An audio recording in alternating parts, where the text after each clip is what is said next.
कि बोर्ड में नंबर आ जाते हैं, लेकिन नीट में उतने नंबर नहीं आते, वहां स्कोर नहीं कर पाते। वो थोड़ी बहुत प्रॉब्लम आज भी वैलिड है। इसका क्या कारण है? बिल्कुल, देखो कॉम्पिटिटिव एग्जाम और बोर्ड दोनों की रिक्वायरमेंट, टाइप ऑफ प्रिपरेशन जिसको कहा जाएगा, वो थोड़ा डिफरेंट होता है। कौन पढ़ा रहा है और पढ़ाने वाले का अप्रोच और attitude towards the competitive exam and the board कैसा है, ये बहुत इंपॉर्टेंट होता है। करेक्ट। देखिए, एक ही सिलेबस है, एक ही एनसीईआरटी की टेक्स्ट बुक है, उसी में से आपको पूछने वाले हैं। बोर्ड हो या नीट हो, सिलेबस तो वही है। तो पढ़ने का तरीका क्या है, पढ़ाने का तरीका क्या है, ये बहुत ही मैटर करता है बच्चों के लिए। दोनों चीजों को अलग अलग न ली जाए, साइमल्टेनियसली दोनों काम होने चाहिए और होते ही है। ये बहुत ही डिपेंड करेगा कि वो कौन से सिस्टम में और किस तरह से बच्चा पढ़ रहा है। क्योंकि कई दफा हमने ऐसा देखा कि कहीं पर बच्चा सिर्फ नीट या जेडब्ल्यू की प्रिपरेशन कर रहा है, लेकिन बोर्ड के बारे में तो वो ध्यान ही नहीं दे रहा है। ना उसको कहीं किसी ने बताया कि बोर्ड का काम भी इस तरह से करना है। अब board is the basic requirements. यदि आप क्वालिफाई ही नहीं होगे, तो कितनी भी प्रिपरेशन आप नीट या जेडब्ल्यू की कर रहे हो, तो उसका कोई मतलब ही नहीं रहेगा। करेक्ट। तो ये चीज़ बहुत इंपॉर्टेंट होती है। कोई इंस्टीट्यूट में या कहीं पे बच्चे पढ़ते हैं, तो ऐसा भी हमने देखा कि सिर्फ बोर्ड ही कर रहे हैं। उनका नीट के लिए या जेडब्ल्यू के लिए कोई अप्रोच ही नहीं है। तो यहाँ पर ऐसे यदि गैप दिखते हैं, तो वहाँ पर रिजल्ट नहीं मिलता। और यही मेन रीज़न होती है, फिर बच्चे पेरेंट्स को हमेशा कहते हैं कि भाई बोर्ड में रिजल्ट आता है, नीट में नहीं आता। या तो फिर कभी ऐसा भी होता है कि एमसीक्यू या नीट में या जेडब्ल्यू में मार्क्स आ रहे हैं, बोर्ड में मार्क्स नहीं आए। तो ये गैप रहने का मेन रीज़न जो है, वो एक सिस्टम ही हो सकता है। इस गैप को फिल कैसे किया जा सकता है? मैं कह सकता हूँ कि जैसे बोर्ड में होता है कि क्वेश्चन है, सब्जेक्टिव है, आपको थोड़ा इलैबोरेट करना है।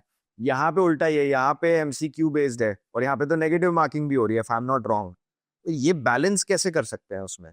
देखिए, हम हमेशा कहते हैं कि भई आप एनसीईआरटी के जो भी टॉपिक पढ़ रहे हो, जहाँ पर भी पढ़ रहे हो, आप स्कूल में पढ़ रहे हो या ट्यूशन में पढ़ रहे हो या सेल्फ स्टडी कर रहे हो, हम हमेशा कहते हैं कि आपके बोर्ड और नीट की प्रिपरेशन साथ में होनी चाहिए। तो उसके लिए मैं हमेशा ऐसा एडवाइस देता हूँ कि आप जो भी टॉपिक किसी भी सब्जेक्ट में से पढ़ रहे हो, तो वो सब्जेक्ट पढ़ने के बाद आपको साथ में उसकी नोट्स बनानी पड़ेगी। आपको खुद को वो समझना पड़ेगा कि ये टॉपिक में से किस तरह से एमसीक्यू पूछे जाता है। टीचर्स बताएँगे, टीचर को बताना चाहिए कि जब भी मैंने कोई टॉपिक पढ़ाया, तो उस टॉपिक रिलेटेड कैसे एमसीक्यू पूछे जा सकते हैं ऑन द स्पॉट, वो जो पढ़ा रहे हैं तभी हमें उनको बताना है। साथ में प्रीवियस ईयर में कौन से क्वेश्चन उस टॉपिक में से आए हुए हैं, ये भी तो स्टूडेंट्स को साथ में बताना चाहिए। स्टूडेंट इसका नोट्स बनाएँगे, साथ में एनसीईआरटी जो है उसको भी लिखेंगे। पॉइंट वाइज लिखना है, टॉपिक सब टॉपिक निकाल के करना है और फिर उसमें से पढ़ने के बाद एमसीक्यू भी सॉल्व करने हैं। यदि कोई बच्चा थियरी के साथ में एमसीक्यू भी सॉल्व कर रहा है, तो ही वो बच्चा नीट और बोर्ड या जेडब्ल्यू और बोर्ड दोनों का प्रिपरेशन कर रहा है। करेक्ट। इसका मैं सही अगर एग्जांपल लूँ ना, मैं इससे कोरिलेट कर पा रहा हूँ।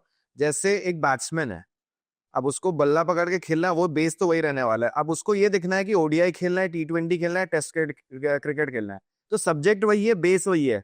चाहे बेस हम कह सकते हैं एनसीईआरटी है, बट उसको अपने आप को कैसे ढालना है सिचुएशन के हिसाब से। If I am not wrong, अगर मैं उसको सही कोरिलेट कर पा रहा हूँ।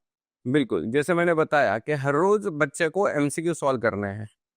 एमसीक्यू सॉल्व कर रहे हो तो ही अब समझना, हम स्टूडेंट्स को पेरेंट्स को कहते हैं कि if you are solving MCQ every day 15 से 20 एमसीक्यू पर सब्जेक्ट आपके सॉल्व होने चाहिए।